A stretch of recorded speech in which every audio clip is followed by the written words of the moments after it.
Like Coco Chanel said, a woman who does not wear perfume has no future. Just kidding. No, not really. She actually did say that. And I think perfume is a great invention. I think everyone should use it, including you. So what are the common types and what are the different mistakes that we make? Are you ready? Here we go. So as you all know, perfume comes in all different shapes and forms. There are like the perfume balm, there's like the eau de toilette, eau de cologne, eau de parfum, and then the parfum. Obviously, there are different many types depending on the aromatic compounds, but I just want to name the most important ones and the most common ones that you can find today. First, I'll talk about the perfume balm. What I want to say is that it's not ideal because, you know, the fun of wearing perfume is the whole spraying process. And if you're just using a balm, you're just taking the fun out of everything. So, I mean, it's good that it's travel friendly and usually tend to last longer because it's not as heat and light sensitive.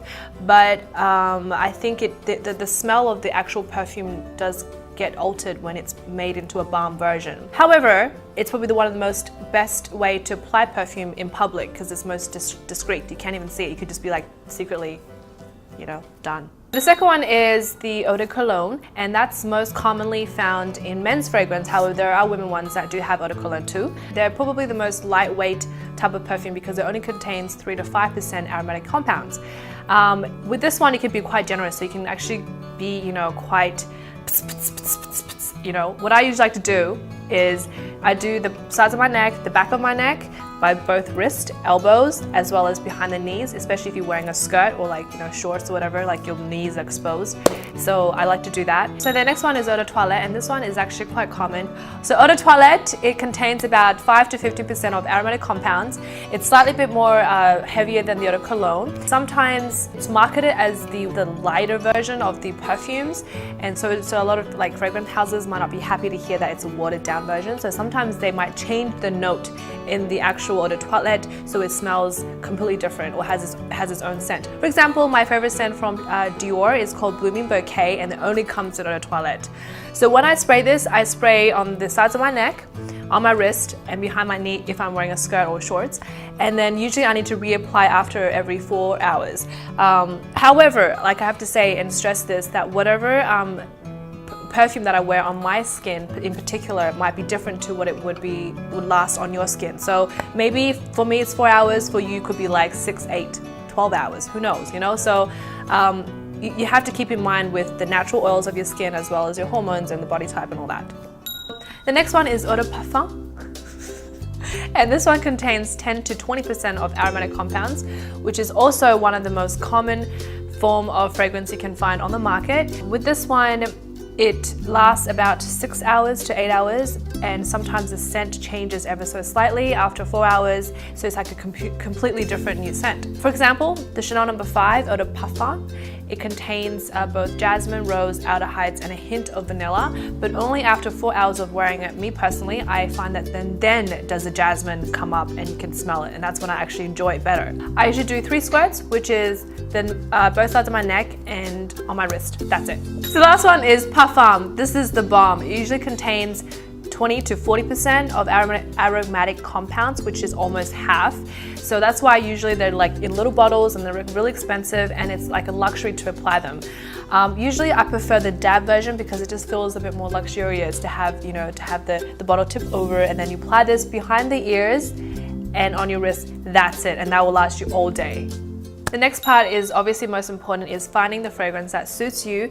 As I have mentioned, there are different percentage of aromatic compounds, and each of them will react differently to the different types of skin you have. So whether it might smell on me could smell totally different on you, and what could smell good on you can smell bad on me. So take your time, go choose a perfume that you like, and usually when I do find something I like, because I'm super picky, I like stock up, and that's like literally all I use all year round. So good luck.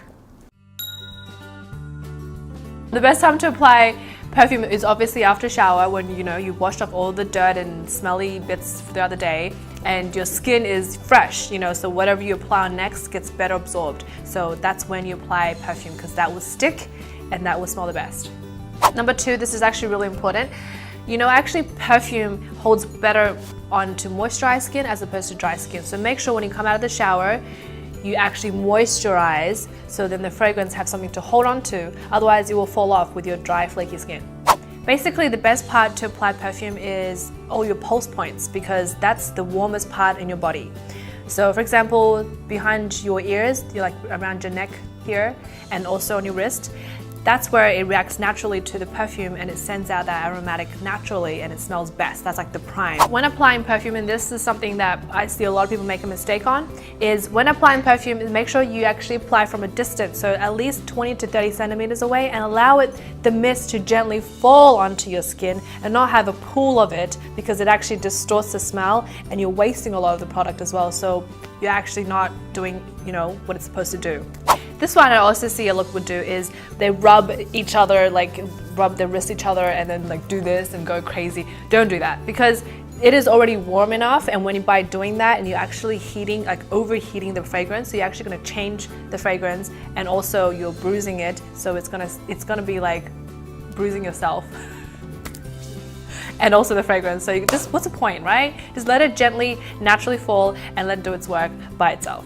Okay, the last one is very important, is avoid mixing smells. So a lot of the fragrances do come with its own complementing body products, i.e. like body soaps and shower gels and body lotions and whatever, all that stuff. Try to use the complementing ones if you can. If you can't find one in your scent, then use a body lotion that has no scent. So something like Cetaphil or whatever. Strongly suggest you do not mix scents. Okay, thank you guys for watching. I hope this video was helpful. Comment below and let me know what your favorite fragrance is, and if there have any questions, leave them down below as well, and I can try to answer them for you. Anyways, I will see you in my next video, and don't forget to sub me. Bye!